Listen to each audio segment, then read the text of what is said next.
I work for a janitorial company that cleans office buildings in the city. We have set schedules for each building, and most of the time they request cleanings to be done outside of work hours. So, most jobs I did were between 5 p.m. and 7 a.m. It varied depending on the building we were servicing that day. On this night, I was working with my coworker, RJ, and we were set to do a basic cleaning in a 5-story office building. The floors in this place were really big, mostly filled with rows of cubicles. This was booked for our whole 8-hour shift, but it wasn't uncommon for it to take longer. We started working at 6. RJ went to the top floor to work his way down, and I started on the bottom floor to work my way up, planning to meet each other on the middle 3rd floor and finish up together.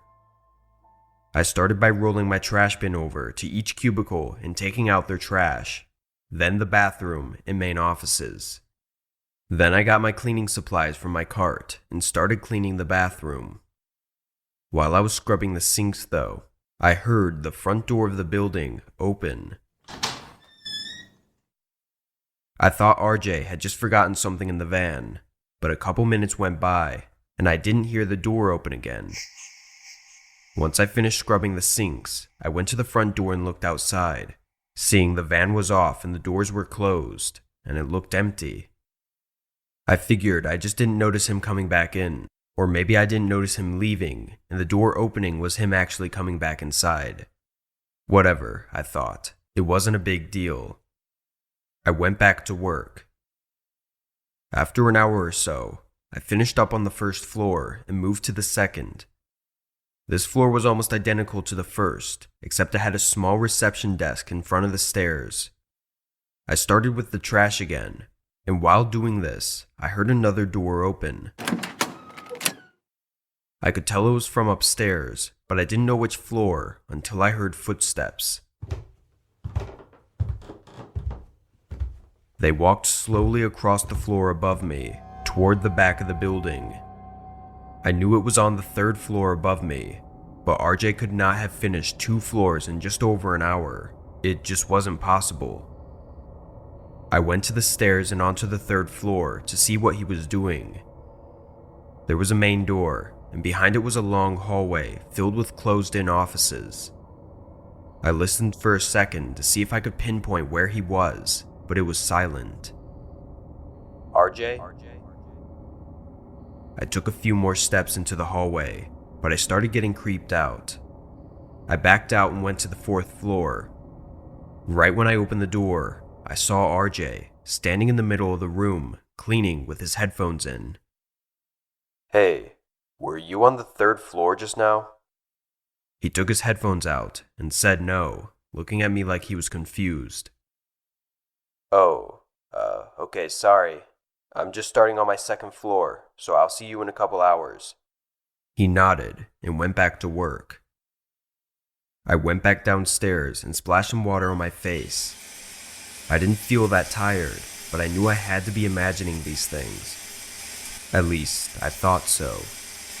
I turned the sink off and patted my face down with a paper towel, and just before I left the bathroom, I heard a door open. It was from the main area on my floor. I waited in the bathroom as whoever was out there started walking around. I stayed for a minute, then opened the bathroom door just barely enough to look into the main room. In the far back was a man. He was facing away from me, walking slowly down the aisles of cubicles. It was so strange because he was just walking, not looking around or doing anything else. I watched this guy walk all the way down, then he stopped by the window. I walked further out and into the main room. Hey, you okay, man? I don't think you're supposed to be in here, I said, trying to sound nice and not too provoking. The guy turned around and looked at me. He was far away, but I could see emptiness in his eyes, like he was looking straight through me. I waited only a couple seconds for a response, before I quickly walked out of the room. He still didn't move or say anything. I ran up to the 4th floor where RJ was. He was still cleaning and didn't seem to have noticed anything. I convinced him to come down to the van with me, where we called the police and I explained what happened. The police came a few minutes later and searched the building, but came out empty-handed. They reviewed the security footage of that night though, and saw the man walk inside around the same time that I said I heard the door open. He stayed in the stairwell for a long time. Then he walked up to the 3rd floor and slowly walked around each room. Then he went to the 2nd floor, where you could see him walk down to the window. After my interaction with him, the man left the building as I went to get RJ. His intentions are unknown, but that empty look he gave me and the way he was just walking around were some of the creepiest things I have ever seen. And 4 months later, even with his face clearly shown on the footage, no one has been able to find or identify him. There was a period in my life where my parents were going through a rough patch. I lived alone in a small apartment and took my 6-year-old brother in while my parents figured out their situation. I was lucky enough to work from home, so watching my little brother wasn't too much of a burden, and it made me feel a lot better to have him there with me. My parents had a history of bad arguments, and I didn't want him to experience that harshness while growing up. This happened to me during this short 2-month time period. 2 weeks in, my job scheduled an in-person meeting to be held during the second half of our workday on a Friday afternoon. This was a normal monthly meeting that we had to discuss our progress on our projects. With my brother being so young, he of course needed a babysitter to watch him while I was gone. I called a local babysitting service that I found online and got it scheduled. I didn't choose a specific person, I just let them give me whoever was available at that time frame. Come Friday, I got my little brother ready and made sure everything was set on the counter for the babysitter. At noon, the babysitter, who I'll call Chris, came to the door of the apartment building. I buzzed him in and showed him inside. He looked to be between 18 and 20 years old, and from the few minutes I met him before I left, he seemed to be very caring and nice, just like any babysitter should be. I thanked him for helping me out and left for the meeting. The meeting took a few hours, and by 5:30 I was heading back home. In-person meetings always drained me because I was so used to working from home, so the drive back felt long and tiring. I parked by the front of the building and headed inside, then walked upstairs to my room. I unlocked the door, and immediately, something felt wrong. The lights were all off, and it was really quiet. "Chris?" I called out in the doorway. I stepped in and turned on the light. The worry hit me, and I got really scared. I ran down the hall into the living room. Right on the couch was my little brother. I gave him a big hug, then asked where Chris was. He said he left, but that was all I could get him to say.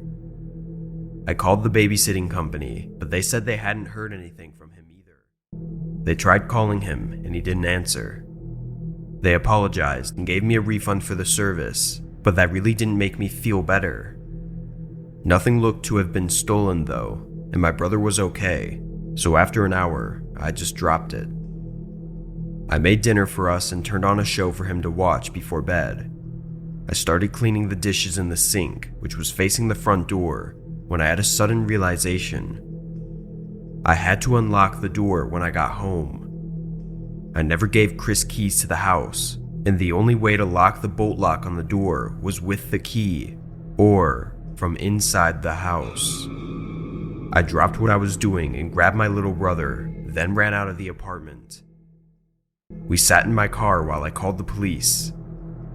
I saw one of the blinds in my bedroom window move while I was on the phone, and a minute later, Chris ran out of the front of the apartment building and got in his car, driving away. Police came, and later that night, Chris was found in his apartment. He made up a whole story, but it didn't make any sense and didn't fool anyone. It's likely that his plan was to do something to me later that night, then disappear. They found what they described as a travel kit in his car, with provisions, survival tools, and blankets. His apartment was also cleaned out, so he'd been planning on doing something like this for a while.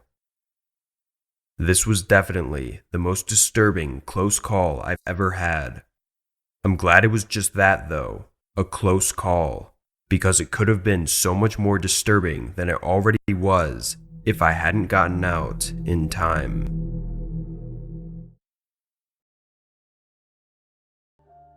I had just gotten home from work at 8. I picked up some food on the way home, so I just sat down at the table to eat while watching YouTube on my phone. While I was still taking my food out of the bag and setting it on the table, the doorbell rang. It was raining outside, and I had literally gotten home 20 seconds ago, so I was not expecting someone to be at my door so suddenly. I went over to the front door and opened it. A man stood on my porch, looking soaked and cold. "Hi, can I help you?" I said. The man asked me if I'd let him take shelter in my house for the night because he didn't have anywhere else to stay. I felt bad for him, but I wasn't going to just let some random man stay in my house. I apologized and said no, then closed the door. I waited to make sure he left, but after a minute I hadn't heard any footsteps leaving. I looked out the peephole and saw the man still standing there. He was facing the driveway, looking out into the rain. I thought he was maybe taking shelter on my porch for a bit before going back out, which I guess I didn't mind, so long as he left within the next few minutes. I went back to my food and sat down to eat. I had a lot of stuff from work on my mind, so that man on the porch wasn't a big concern of mine. When I finished eating, I put a show on and rested my eyes for a while. 30 or so minutes later, the doorbell rang again. I almost didn't even want to answer, but when I looked out the peephole, I saw a young boy, looking to be maybe 13 or 14 years old. I opened the door, and the boy was about to ask me something, but I interrupted him and asked what he was doing out here alone and where his parents were. He paused, like he was thinking of a response, but then he just ignored my questions and said he was looking for shelter because he didn't have anywhere to stay. There was something wrong, and I knew it the moment those words came out of his mouth. With the boy being so young, though, it was a really strange situation. I told him to stay on the porch for just a minute, then I closed the door and ran to get my phone. I had a feeling that if I told the boy I was calling the police, then he'd run away, so I didn't tell him. I called 911 and let them know that a boy was at my house claiming to be homeless. I made the call quick, then ran back to the door. I opened the door quickly, but standing on my porch were 3 grown men, including the one I'd seen earlier that night. I slammed the door shut immediately as one of the men rushed at me and pushed their body against the door. I locked it just before he turned the handle. I was screaming and crying as I backed away from the door. They were pounding on it and trying to force the handle to turn. After 30 seconds, though, it went quiet. I heard footsteps running away, and then it was over. Just the sound of rain hitting the roof. The police came and took a report from me with descriptions of the men and the boy that I saw. They had a similar incident earlier that week of likely the same group using the boy as bait to get the homeowner to let them inside. Then the whole group came in and violently robbed them. One of the men was caught a few days later while robbing a store, but as for the boy and the other 2 men, I don't think they were ever found.